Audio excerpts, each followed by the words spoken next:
Kita masih membahas tentang karya Roh Kudus untuk setiap orang percaya.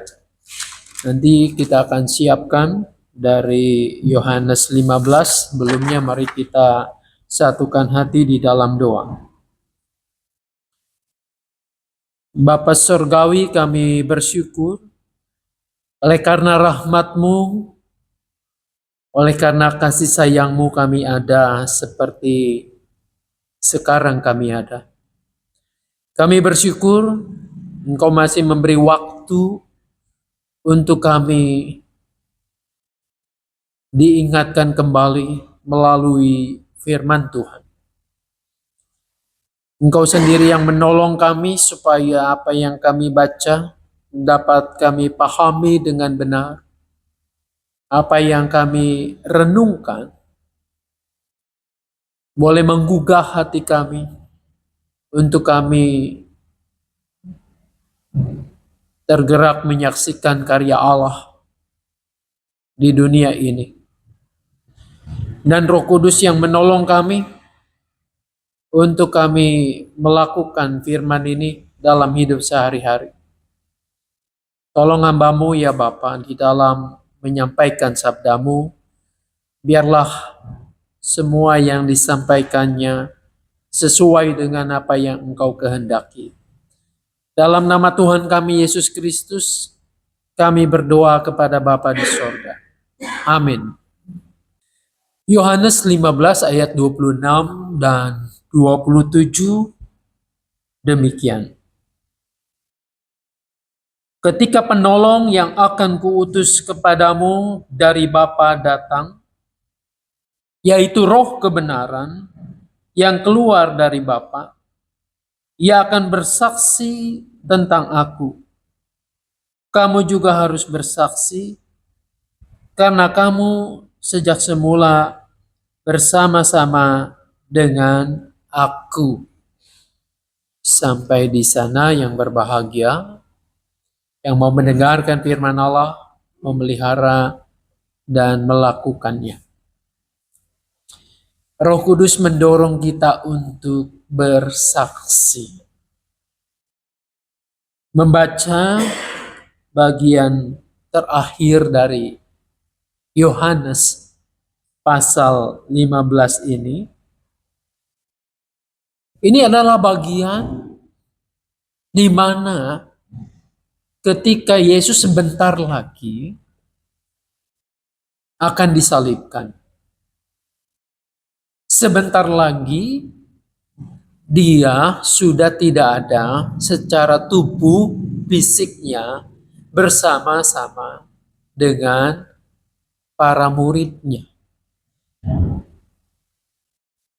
Dalam keterbatasan pemahaman para murid ini, tentu saja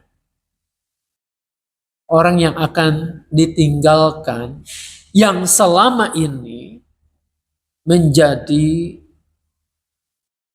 harapan, menjadi tameng, menjadi andalan, pasti mereka akan kehilangan. Saya bayangkan ketika seorang anak ditinggalkan oleh orang tuanya, pasti ia akan kehilangan. Saya mengingat dulu ya, ketika anak kami masih kecil, mungkin 2-3 tahun. Kami berdua harus pergi untuk melakukan masing-masing tugasnya pelayanan. Saya mengingat bagaimana Irin kecil itu berlari mau ikut. Di depan ada pagar, pagarnya sudah kami tutup. Pagar besi. Untung ada omanya yang tinggal bersama dengan kami. Sambil pegang pagar pintu besi itu, ia berteriak dan menangis. Ia merasakan bahwa akan sendirian. Papa mamanya akan pergi. Tidak ada lagi. Dalam bayangan anak kecil biasanya begitu.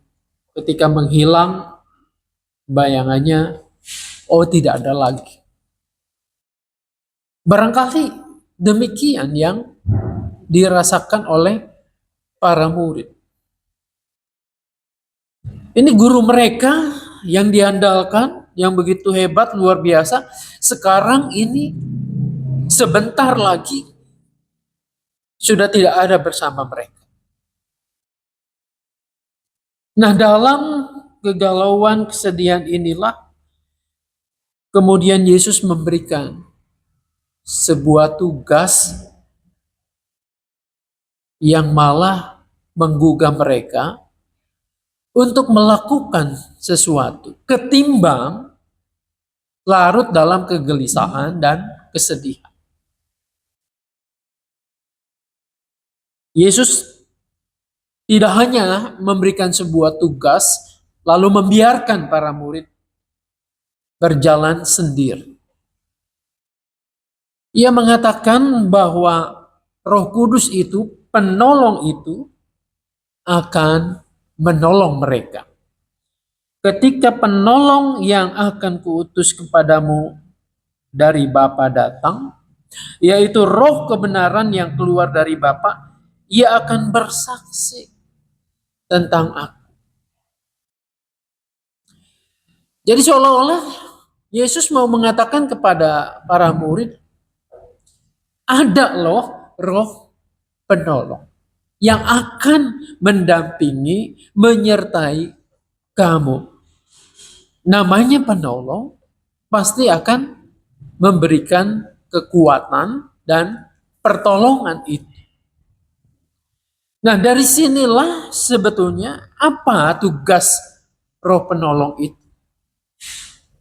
Akan memberikan kesaksian. Kesaksian tentang apa? Tentang apa yang dikerjakan, dilakukan oleh Tuhan Yesus. Jadi apa yang dilakukan oleh Tuhan Yesus masih terus akan diungkapkan. Jadi bukan hanya Roh Kudus itulah yang akan memberi kesaksian tentang kebenaran yang diajarkan, yang dipraktekkan dalam hidup Tuhan Yesus, tetapi juga Roh itu, ayat 27,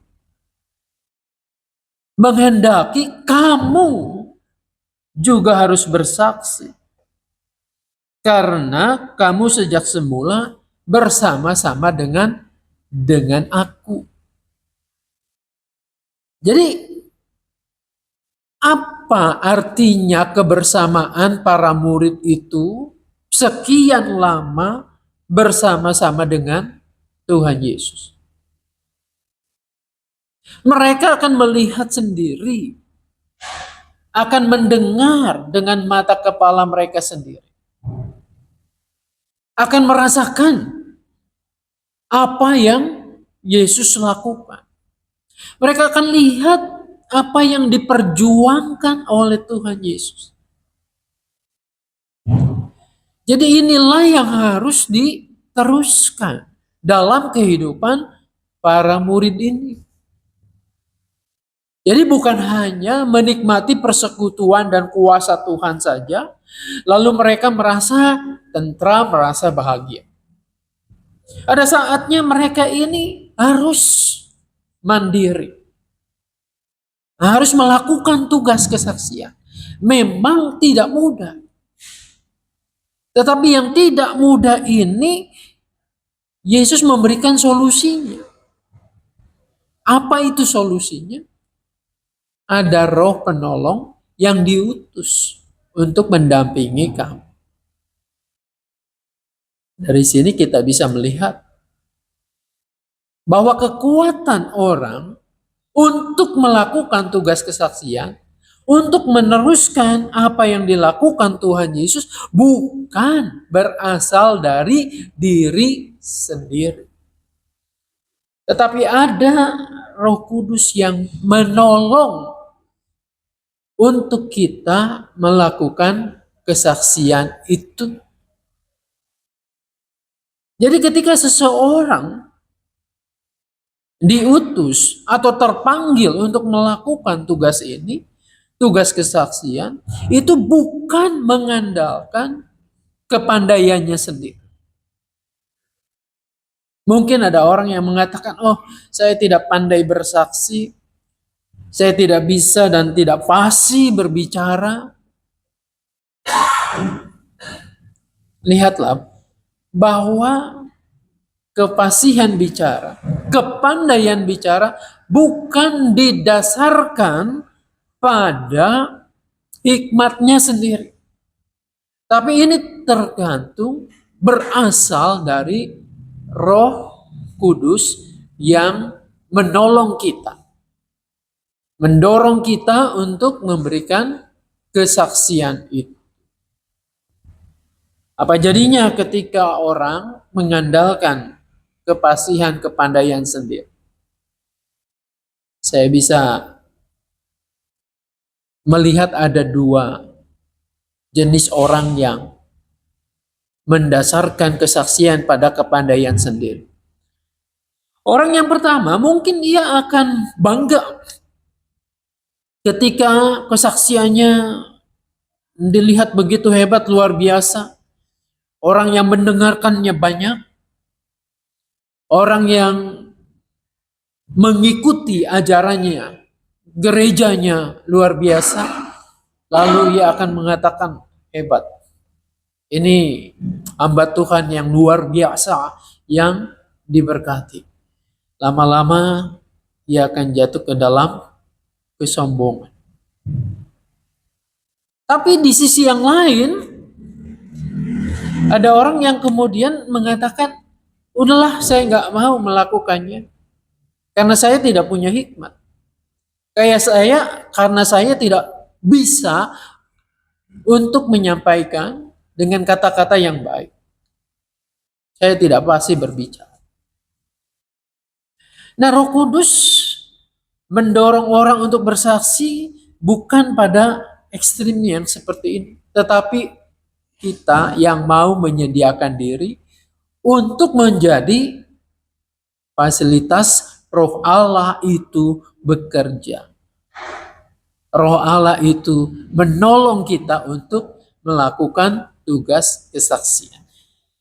Jadi tugas kesaksian ini sebenarnya bukan hanya soal bicara, menyampaikan kebenaran firman Tuhan. Dan ini memang juga penting. Tapi yang penting ini tidak hanya berhenti di situ. Yang dikatakan oleh Tuhan Yesus, harus bersaksi karena kamu sejak semula bersama-sama dengan aku.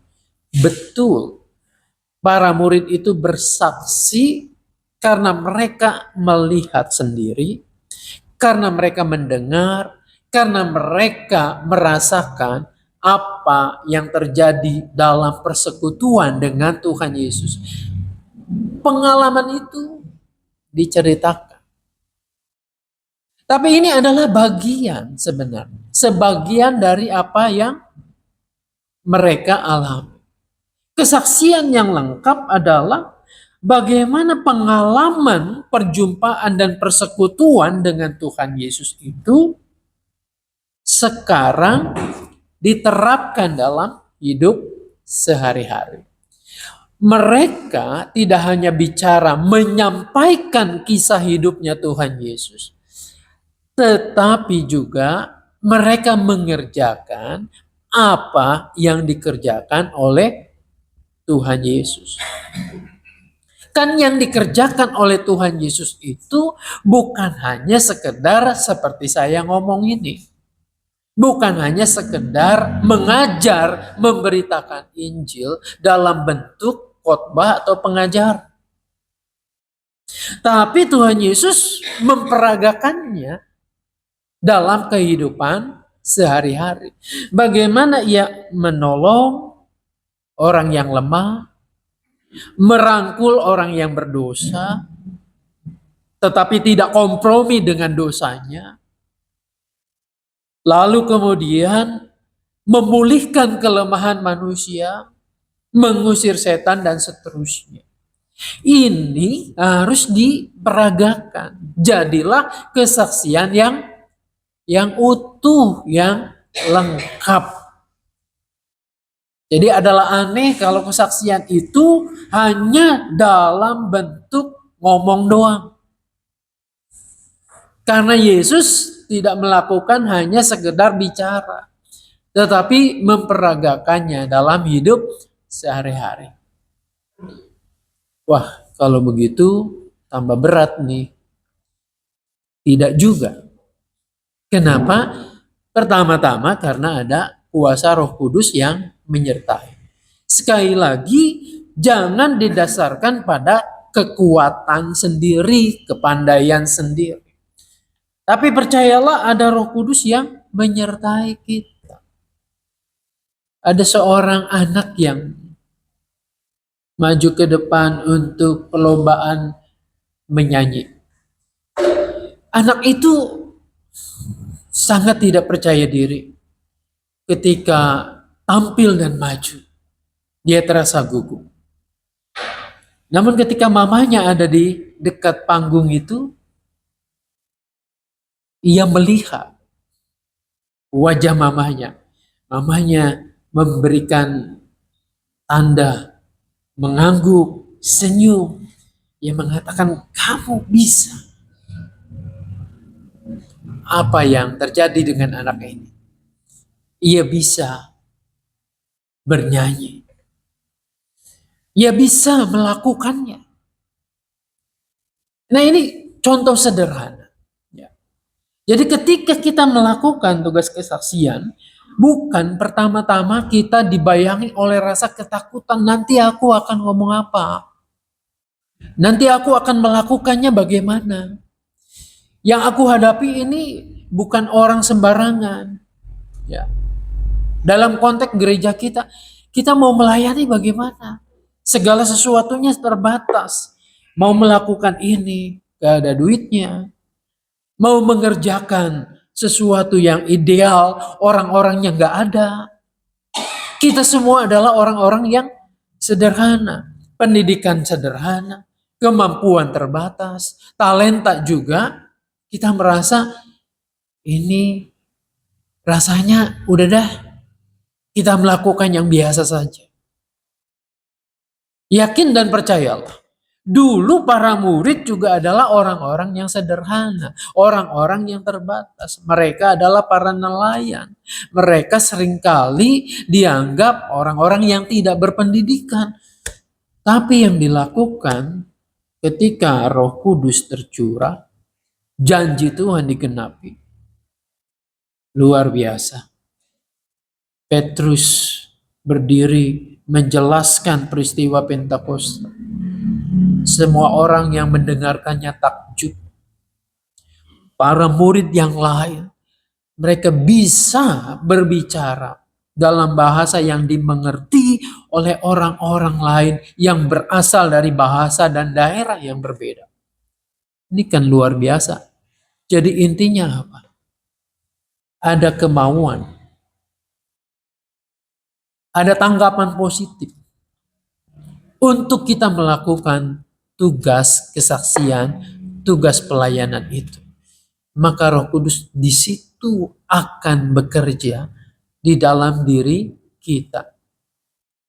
Jangan mengkhawatirkan hal-hal yang mungkin di luar kendali kita. Tapi yakinilah di sini ada kuasa Tuhan. Dalam hatiku, ketika aku harus melakukan tugas kesaksian, aku tidak sendiri. Tetapi Roh Kudus memberikan kekuatan kepadaku untuk melakukannya sehingga hidupku menjadi berkat. Sama seperti Tuhan Yesus. Hidupnya walaupun secara rentang usia tidak panjang, tetapi sangat efektif untuk menjadi berkat bagi dunia ini. Itu yang harus kita pelajari dan harus kita teruskan. Maka yakin dan percayalah, Roh Allah, Roh Kudus menyertai kita semua. Tuhan memberkati kita. Amin. Kita berdoa. Bapa di dalam surga, kami bersyukur Tuhan boleh mengingatkan kami bahwa tugas kesaksian itu memang tidak mudah. Tetapi yang tidak mudah ini Tuhan sudah memberi jawabannya. Tuhan sudah menyediakan pertolongan melalui kehadiran Roh Kudus itu dalam hidup kami. Mampukan kami untuk melakukan tugas kesaksian dengan baik. Kami berdoa di dalam nama Tuhan kami Yesus Kristus. Amin.